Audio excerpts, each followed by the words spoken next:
that's a wrap for Nimbin. It's a pretty interesting place, I'll give you that much. It actually turned out to be a little bit harder to get good vegan food than I first thought.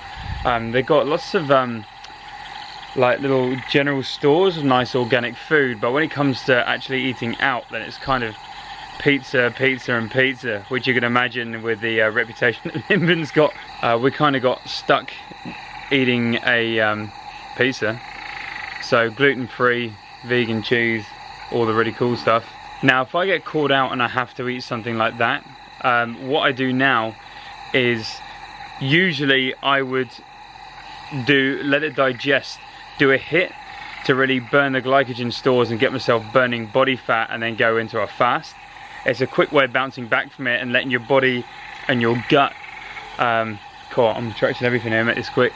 Your body and your gut recover from that, because it is a recovery, and you shouldn't be eating crap like that, especially not all the time. So I'll go into, I'll burn my glycogen stores, get my body burning body fat, and then give myself a good fast to get rid of the inflammation and get on the go again. Tonight that's not going to be the case because of where we are, and we've all got to stay in one room with the kids and I don't want to wake them up. So I'm going to get up first thing, rig the place up for a workout. We're going to leave super early because we're going to Byron Bay, and I think absolutely every man, woman, their dog's going to be going to Byron Bay as well. So we want to be getting going pretty damn quick. So that's it for the night.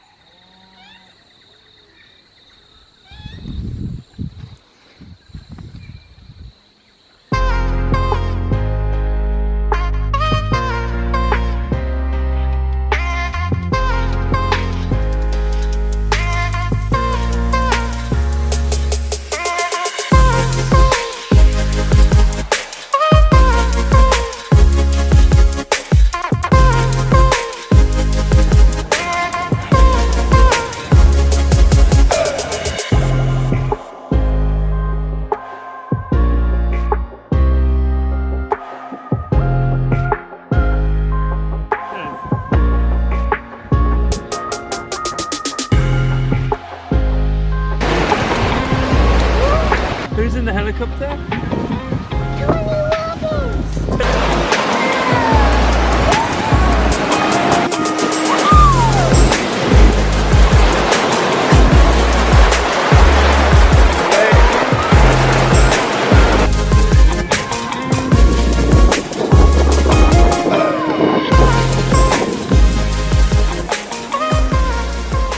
That goes.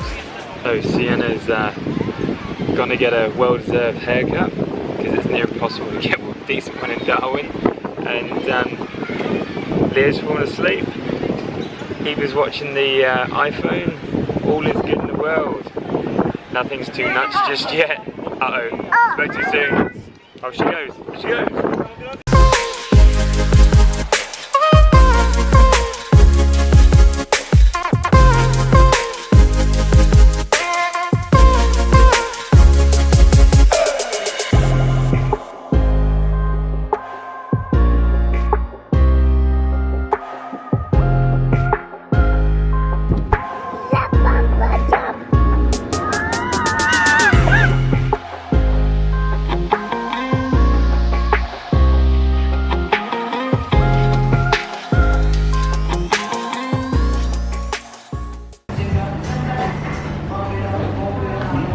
So we're having New Year's Eve meal right now. Healthy option, always the option, just the only option. We're hoping to stay out as late as we can. We're actually sleeping in a tent tonight. See what music's about. It's Buddy on the road. Hey buddy?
advice on juices. Everyone thinks they're super healthy.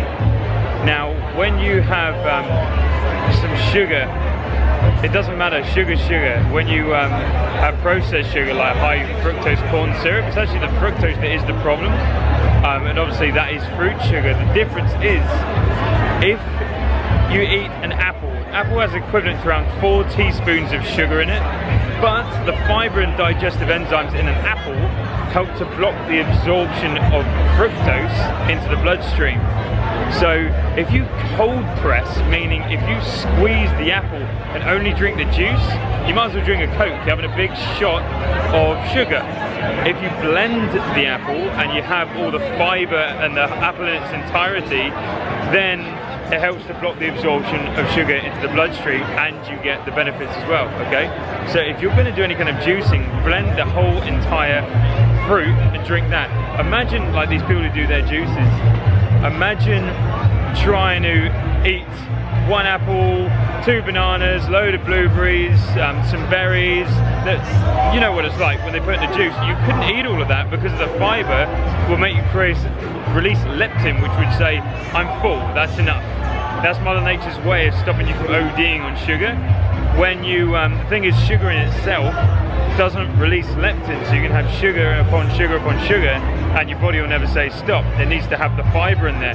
So if you cold press and you don't blend, stop and just have the entire fruit. You're not meant to eat that much in one hit. Mother Nature never intended it.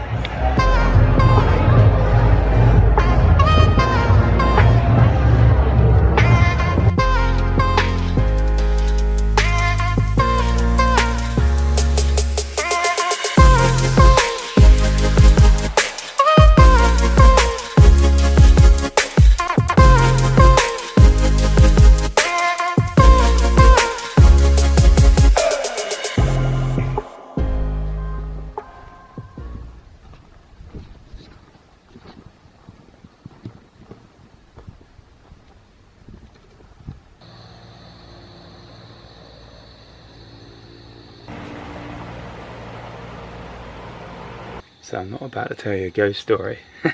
I'm just using this light because we just we're staying in a tent tonight, and it's actually really beautiful. Like, it's very kind of natural, is what it is kind of thing. I think Sienna hasn't seen this yet. She won't be bothered, but it's pretty funny that the toilet is one of those old school cesspits where you just, that hole drops straight down and you just put some wood shavings on top. I don't know about you guys, but I love things that are different, a bit of adventure. But for you people that aren't a spider lover, look what I found. So I was checking this place out here.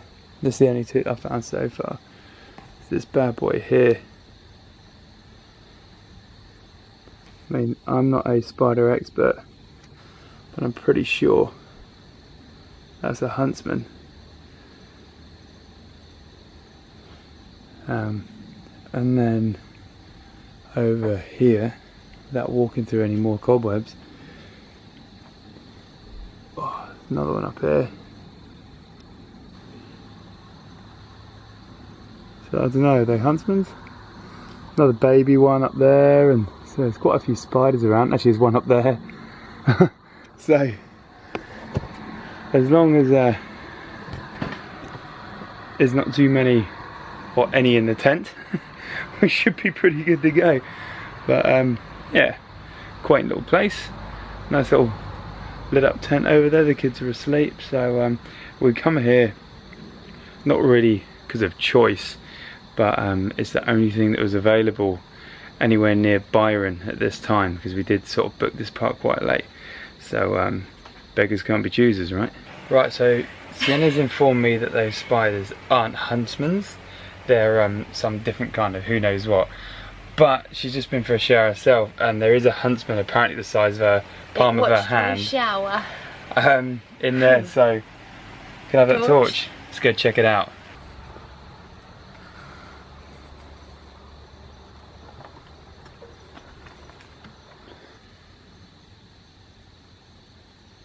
Okay, so that's a huntsman. Obviously I'm not from Darwin. Sorry, I'm not from Australia. So I'm not an expert on the spiders. But he's definitely a pretty ugly bastard. Hang on. Yuck. Do you like this tent? No. Why not? Why don't you like it? No, thank you.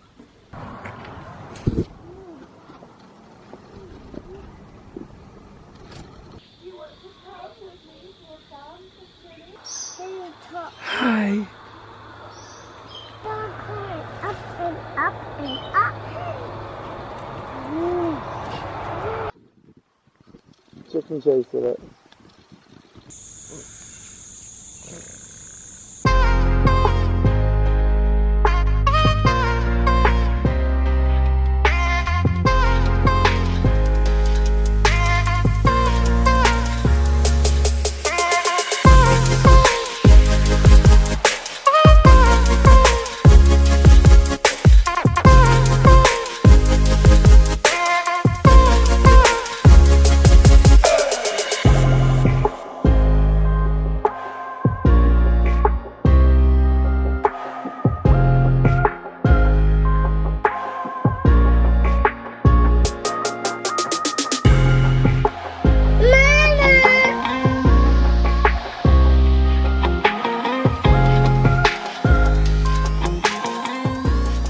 Something that I thought I'd subject, so to speak, that I touch on. Happy New Year. Happy New Year, everyone.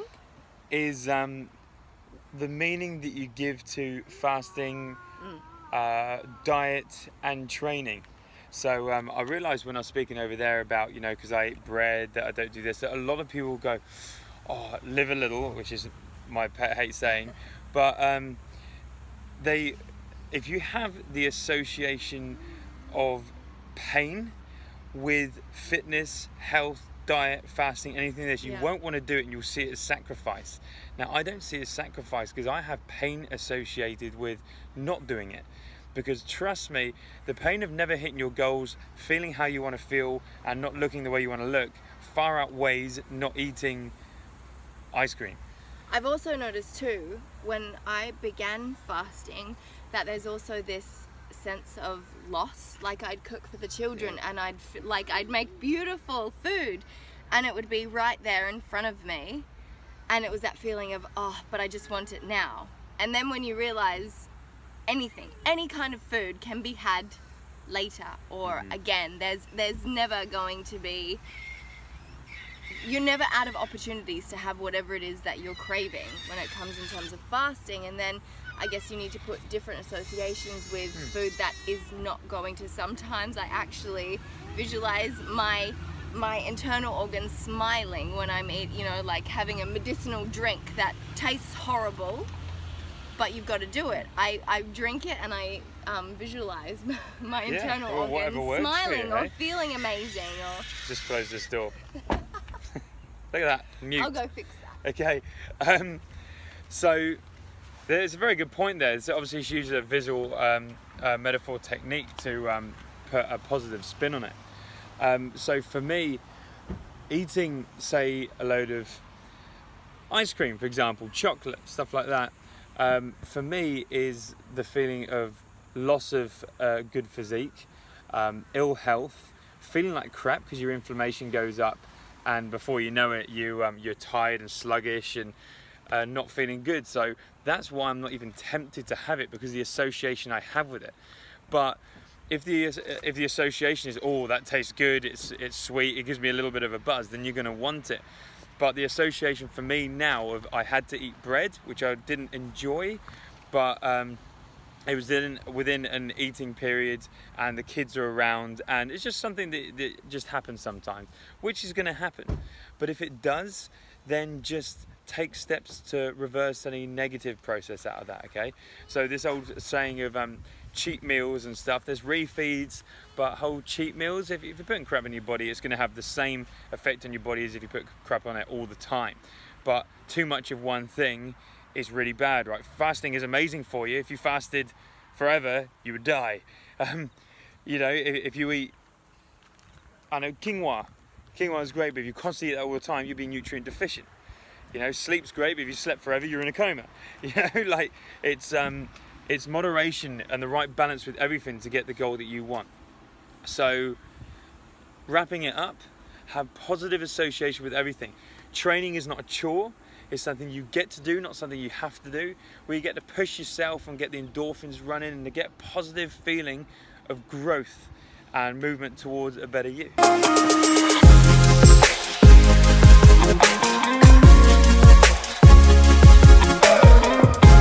A great added bonus of having a plant-based diet is your meals have considerably less calories, so you can eat a hell of a lot more.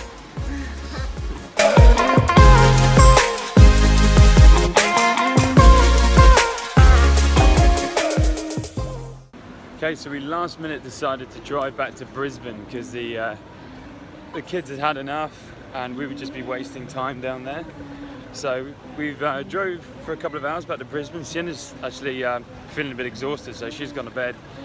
And so because we're unprepared, we have zero food. So I've just driven into Brisbane city, and as you can imagine, it's all takeaway city. So this is where it becomes a little bit tougher. We got some stuff to get us through. Now this is the point where most people will go, ah, sod it. But you've got to think, what's the goal? What's more in line with the goal? Do I have enough nutrients? Yes. Is it a fasting day? No. But over the next few days, what would be more beneficial for me? Now, if I can't find anything that has good nutrition here, I will go without, rather than fill my body with crap, because I had a good big meal earlier on. And it's things like this that most people think you're going without, but this is where your body, remember, if you put food into your body, it has to digest it somehow. Okay, it takes energy to digest.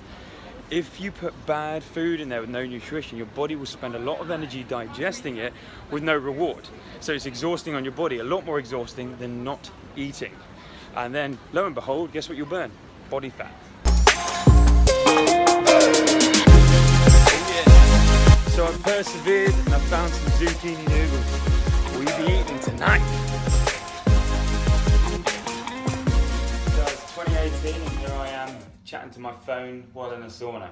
About halfway now on my holiday. I can't believe that this year's gone like that, and yet this holiday feels like I've been away a million years. It's been a week, which is good, you know. It's the kids are definitely more challenging than I thought they were going to be, but I actually got a little toy for myself yesterday, which you'll find out about soon, and Leo's going nuts over it. I wish I never showed him, but I just want to say 2018 is your year. It's my year. It's everybody's year. It's an even playing field for everyone. And like with everything, you get out what you put in. And I think the real question is not what do we want, but what are we prepared to sacrifice for what we want? And I have a goal in mind. I know what I want, and I know what I'm prepared to sacrifice for it, and work bloody hard getting it. So I don't know, if I was going to say one thing that I'm going to take into 2018, burn the shit on my hand it. One thing that I'm going to take into 2018 is work hard, work harder, drive harder, create the dream. And I'm going to work my ass off because I've got something really exciting coming. So once again, if you're from Darwin, stay tuned.